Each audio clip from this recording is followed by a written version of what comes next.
সমন্বয়করা তদবির করতেছে বেশি। এটা আমার কাছে অনেক খবর আছে, আমি সাংবাদিক যেহেতু। হাসিনার আমরা ভয় পেতাম, সমন্বয়কদেরও ভয় পেতেছি। হাসিনার আমরা ভয় পেতাম, সমন্বয়কদেরও ভয় পেতাম। এইভাবে ইনডিসক্রিমিনেটলি হাসিনার আমলে বাড়িঘর পোড়ায় দেওয়া হয়েছে, ইনডিসক্রিমিনেটলি বা পোড়ায় দেওয়া বলেন হয়েছে। আপনি। হাসিনার আমলে পোড়াইছে, না, বাড়িঘর পোড়াইছে, ঘোষণা দিয়ে পোড়াইছে, কিন্তু ঘটনা হইতেছে যে ঘোষণা দিয়ে পোড়াইছে খুব না পোড়াইছে। আহা, হাসিনার এক্সট্রা জুডিশিয়াল কিলিং, হাসিনার লুটপাট, এগুলি সীমাহীন, এই ব্যাপারে কোনো সন্দেহ নাই। কিন্তু এখন যেটা চলতেছে, হ্যাঁ, এই যে if you want to kill a dog give him a bad name, হ্যাঁ, এই যে চলতেছে সারা দেশে আর কি, এটা তো ভয়াবহ। হ্যাঁ, এটা খুবই ভয়াবহ। হাসিনার আমার বুথ ক্যাপচারিং হয় নাই, রাতের ভোট দিনে হয়েছে, তারপরে জাল ভোট হয়েছে, এই হয়েছে। আচ্ছা শুনেন না, কিন্তু কামাল ভাই, ইউনূস সাহেবের কি লাভ ছাত্রদেরকে ম্যানিপুলেট করে ক্ষমতায় নিয়ে আসলে? আরে শুনেন, এক একজনের সাইকি এক এক রকম।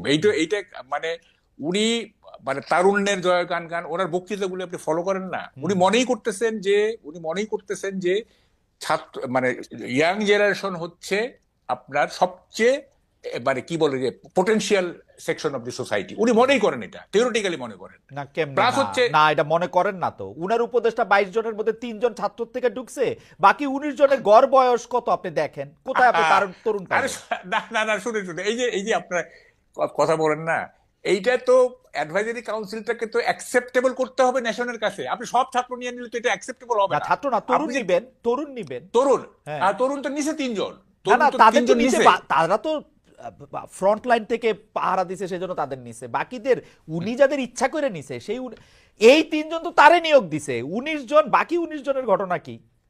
না এটা আপনাকে তো মানে এমন একটা অ্যাডভাইজারি কাউন্সিল করতে হবে। সে অ্যাডভাইজারি দেখেন, আপনি যে বলতেছেন এই অ্যাডভাইজারি কাউন্সিলে তো ইউনূস সাহেব নিজের লোক বেশি নিছেন, তাই না? গ্রামীণ ব্যাংকের লোক, চিটাগাংয়ের লোক, একটা তরুণ এগুলি নিছে। একটা তরুণ হ্যাঁ, তরুণ নেয় নাই, কিন্তু উনি দেখা গেল যে উনি ওনার পার্সোনাল ইন্টারেস্ট সার্ভ করছেন।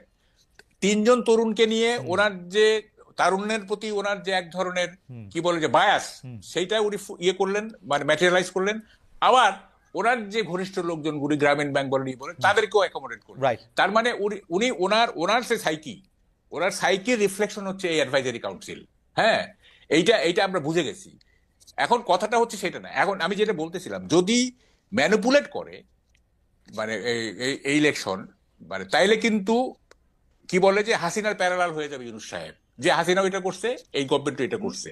ফলে যদি করে আর কি, আমি বলতেছি, আমি এটা ফর আর্গুমেন্ট সেক। আচ্ছা, আপনার এই আশঙ্কা হইতেছে যে উনি করতে পারবে? মানে আসল কথা হচ্ছে এটা যে উনি করতে পারবে। হ্যাঁ, আপনি কি বলতেছেন? ছাত্ররা, আমি বলতেছি ছাত্ররা যে এখন ডোমিনেট করতেছে সোসাইটিকে, এটা কি আপনি অস্বীকার করেন? করবেই, ছাত্ররা যে ডোমিনেট করছে, যে ক্ষমতা থাকে সেই ডমিনেট করে। আচ্ছা, তাহলে ছাত্ররা যেহেতু এখন দৃশ্যমান, ছাত্ররা ডোমিনেট করতেছে। হ্যাঁ, এই রাজুতে আয় তো, এই উত্তরা যাচ্ছি তো, এই যাচ্ছি, সেই তারা করতেছে। এখন তারা যেহেতু দল গঠন করতেছে, they will fight up to their last to win over the election. তারা চেষ্টা করবে, অথবা বিএনপির সাথে একটা জোটে ঢুকতে বড় জোর।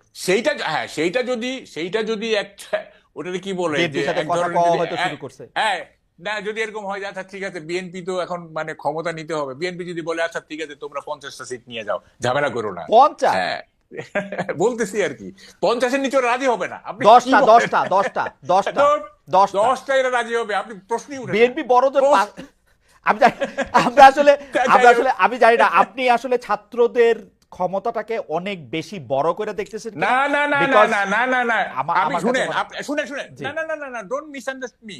আমি তো কিছুক্ষণ আগে বললাম যে বিএনপির সবচেয়ে খারাপ ক্যান্ডিডেট সাথে একজন সমন্বয়ক জিতে আসুক, আপনি ভুলে গেলেন কেন? এটা তো আমি বললামই, কথাটা সেইটা না। দেখেন, মানে সমাজে বিশৃঙ্খলা তৈরি করতে হলে কিন্তু, বা মানে করতে গেলে কিন্তু লাখ লাখ লোকের দরকার হয় না, হাজার হাজার লোকের দরকার হয় না। হ্যাঁ, some thousands people can create a great canvas, তাই না? সুতরাং মানে আগামী ইলেকশনে ছাত্ররা they will fight up to the last to win over the election. এটা তারা চেষ্টা করবে, এবং সেখানে গভর্নমেন্টের এক ধরনের প্যাট্রোনাইজেশন থাকবে, এটা আমি বুঝতেছি। গভর্নমেন্টের এক ধরনের প্যাট্রোনাইজেশন থাকবে, এবং ক্ল্যাশটা কিন্তু মানে ট্রায়াঙ্গুলার হবে আর কি, আমার মনে হচ্ছে। কামাল ভাই, আমি শুধু আপনার দৃষ্টি আকর্ষণ করতে চাই, গত কয়েকদিন ধরে একটা রাজনৈতিক দল ছাত্ররা করবে, সেটার মধ্যে আমরা দেখতেছি প্রথম পদ ছাড়া বাকি 3 পদে কে আসবে সেইটাই তারা এখনো ঠিক করতে পারতেছে না। কি বলেন, এমপি হিসেবে ফাইট করতে হলে কি অনার্স পাস করে যেতে হবে? এটা কি? না অনার্স পাস করতে হবে না। আমি বলছি যে 21 বছরের একটা, তার তো ইম্যাচুরিটি, অনার্স পাস এটার সাথে it is besides the point. What is inside the point is 21 বছরে একটা ছেলের সেই ম্যাচুরিটি আসে না, একটা ম্যাচুরিটি আসতে পারে না। এটা ম্যাচুরিটি আসার জন্য মানে 25 তো অবশ্যই, মানে 25+। আচ্ছা, এখন দেখেন আমি যেটা মনে করি সেটা হচ্ছে যে ছাত্ররা হচ্ছে স্ট্রাইকিং ফোর্স, এবং আমার একটা লেখাও আছে 5টা ডিফারেন্ট পার্সপেক্টিভে এই স্ট্রাইকিং ফোর্স মানে কাজ করে। হ্যাঁ, 5টা ডিফারেন্ট। একটা হচ্ছে যে দেশটা যদি কলোনি হয়, কলোনিয়াল রুলের বিরুদ্ধে ফাইট, যেমন আমরা পাকিস্তান আমলে স্ট্রাইকিং ফোর্স হিসেবে ছাত্রলীগ কাজ করছে ইত্যাদি, এবং মুক্তিযুদ্ধে গেছে। তারপর যে টিরানি থাকে, আমরা এই যে কামাল ভাই আমাদের সময় নাই, আপনি একটু যদি পয়েন্টটাতে আসেন যে 5টা মানে ওইটা আমরা নিশ্চয়ই লেখায় আমরা এটা দেখে নিব আর কি। আচ্ছা, না এখন কথাটা হচ্ছে যে আপনি দেখেন শিক্ষা ব্যবস্থা কিন্তু প্রায় ধ্বংসপ্রাপ্ত, প্রায় ধ্বংসপ্রাপ্ত। আপনারা কেন খেয়াল করেন না আমি এটা বুঝি না। হ্যাঁ, ছাত্ররা দল করলে কি হবে? সব ছাত্র মানে সমন্বয়ক না, ওই দলের নেতাদের পিছনে ঘুরবে। হ্যাঁ, যে ক্ষমতায় আসলে আমরা তাদের কাছ থেকে সুবিধা নিব, কেউ লেখাপড়া করবে না। কারণ দল যদি ক্ষমতায় আসে তো লেখাপড়ার তো দরকার নাই। হ্যাঁ, এখন আপনি তো মানে শিক্ষা ব্যবস্থাটা তো ধ্বংস হয়ে যাচ্ছে, এদিকে তো কেউ খেয়াল করতেছে না। আজকে কি মানে কোন শিক্ষা প্রতিষ্ঠানে ভালোভাবে লেখাপড়া হচ্ছে, মানে হায়ার এডুকেশন হচ্ছে? সবাই তো আন্দোলন করতেছে, এই করছে। তারপরে এই যে আনরেস্ট লেগে থাকতেছে, হ্যাঁ, যে কুয়েটে আজকে কি হলো না হলো, এগুলি দিয়ে কি একটা জাতি এইসব আগাইতে কথা পারে? শুনলে মনে হয় যে বাংলাদেশে আগে খুব ভালো শিক্ষা হইতো, এখন হঠাৎ করে এটা বন্ধ হয়ে গেছে, ব্যাপারটা কি তাই? না না না, সেটা আমি বলছি না। শিক্ষা ব্যবস্থা তো ধীরে ধীরে ধ্বংস হইতেছে, ধ্বংস হবে, রক বটমে পৌঁছাবে, তারপরে গিয়ে এটা ব্যাক করবে। আমি বলি শুনেন, আমি টকশোগুলিতে বলতেছি যে শিক্ষা ব্যবস্থা দীপুমণি 40% ধ্বংস করে দিয়ে গেছে বিভিন্ন কারিকুলাম ইন্ট্রোডিউস করে, দীপুমণি। আর বাকি যে ছিল এগুলি এই এই এই যে রাজনৈতিক মানে টালমাটাল, এইখান দিয়ে অটোমেটিক্যালি এটা ধ্বংস হয়ে যাচ্ছে। এটা কেউ ধ্বংস করতেছে না, এইটা মানে ওটা কি বলে সেলফ ফাংশনিং হয়ে যাচ্ছে এটা। হ্যাঁ, দীপুমণি ধ্বংস করছে। দীপুমণির আগেও বাংলাদেশে শিক্ষা ব্যবস্থা নিয়ে আমার অনেক প্রশ্ন আছে, নকলের বন্যা হয়েছে, শিক্ষা ব্যবস্থার মধ্যে থেকে মাস্টাররা খাতার, যাই হোক। আপনি এখন যেটা বলতেছেন যে সমন্বয়কের ওটা, এটার সাথে আমি একমত। আমরা সমন্বয়কদের সম্পর্কে নানা ধরনের কথা শুনতে পাচ্ছি, নানা ধরনের ব্যাপারটা এটার মধ্যে আমরা এটা বুঝতে পারছি। আমি আপনার কাছে আবার একটু আসবো, আমি একটু জি শেষ করি। আমি ওই ছাত্রদের দল না, আপনারা বলেন যে তারুণ্য এবং যৌবনের দল, তাইলে জিনিসটা মানানসই হয়। এবং এটা ছাত্রদের বললে কি দাঁড়ায়, আপনি ইট কনোট সামথিং ডিফারেন্ট। ছাত্ররা হচ্ছে, আমরা তো সংস্কৃত ইয়ের পড়ে আসতেছি, ছাত্রনং অধ্যয়নং তপ। আপনি বলতেছেন ছাত্রনং অধ্যয়নং রাজনীতি, এটা তো হলো না, তাই না? আপনি এইটা বলার ইয়েটা শব্দগুচ্ছটা পাল্টান, এটা তারুণ্য এবং যৌবনের দল। তাইলে হবে কি আপনি একটা এজ লিমিট করে দিলে, তাইলে ছাত্ররা লেখাপড়া করলো, তরুণ এবং যুবকরা একটা দল করে। এটা আপনি একটা পয়েন্ট বলছেন, আমরা এখানে কেউই ভুল স্বীকার করতে চায় না, নাইদার আওয়ামী লীগ নর বিএনপি নর জামাত, কেউই ভুল স্বীকার করতে চায় না। এটা একটা ভয়ঙ্কর সোসাইটি হয়ে গেছে। হ্যাঁ, সাউথ আফ্রিকা দেখেন দীর্ঘদিনের সেটা নেলসন ম্যান্ডেলা কিভাবে ট্রুথ অ্যান্ড রিকনসিলিয়েশনের মাধ্যমে ঠিক করে ফেললো।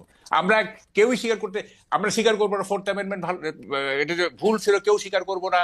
তারপরে কি বলে যে 2001 থেকে 2005 যে মিসরুল হয়েছে, মাইনরিটি ক্লিনজিং হয়েছে, কেউ ভুল স্বীকার করবো না। জামাত যে 71-এ তারা মানে তাদের রোলটাতে মানে কি বলে যে আমাদের স্বাধীনতা, কেউই ভুল স্বীকার করতে চায় না। অথচ ভুল স্বীকার হচ্ছে মানে ঐকমত্যের একটা প্রধান ভিত্তি এবং সামনে এগিয়ে যাওয়ার একটা প্রেরণা। সেইটা আমাদের দেশের পলিটিক্যাল পার্টিগুলো জানে না, সেই কারণে আওয়ামী লীগ ভুল স্বীকার করতেছে না। আমরাও ভুল স্বীকার করি না কামাল ভাই। আমরা যে 15 বছর এক ধরনের এমবেডেড জার্নালিজম করলাম, আমরা কয়জন আমাদের কয়জন এটা বিবৃতি দিয়ে আমরা এটা স্বীকার করছি? শুনেন, আমি বলি 10 বছর আমি এই নানা রকম অপকর্ম আওয়ামী লীগের সেগুলো বলে গেছি, এবং টকশোতেও বলে গেছি। এবং আমি বলি যে আমি আসলে কি বলে যে I do not feel proud, I don't want to be identical with মানে মিডিয়া, মানে আমার এই পরিচয় যেন আমার না থাকে, আমি বলি। কারণ এইটা হয় না। হ্যাঁ, এবং যা মানে হয়েছে 15 বছর যা হয়েছে বা এখনো যা হচ্ছে, এইটা this is not a pride for media, এইটা কোনো অহংকার না। এটা কোনো ভুল স্বীকারের কথা বলতেছিলেন, এবং সেইটার মধ্যে আপনি বলতেছিলেন কারো কোনো অনুশোচনা নাই। শুনেন, আমি বলি এটা শেষ করি। আমি জাসদ করে আমি কি বলে আওয়ামী লীগের 3.5 বছর রুলের যে বিরোধিতা করছিলাম, আমি ভুল স্বীকার করি যে এটা আমার ভুল হয়েছে। হ্যাঁ, কিন্তু অন্য জাসদ কেউ স্বীকার করে না। আমি লোন যে আমি স্বীকার করছি যে আমি ভুল করছি। হ্যাঁ, এটাতে আমার কোনো অগৌরবের কিছু নাই। আরে আই ওয়াজ এ নেকেড বয়, হয় না বড়। আমি যখন জন্ম নিছি তখন আমি ল্যাংটা ছিলাম, আমার লজ্জা কিসে?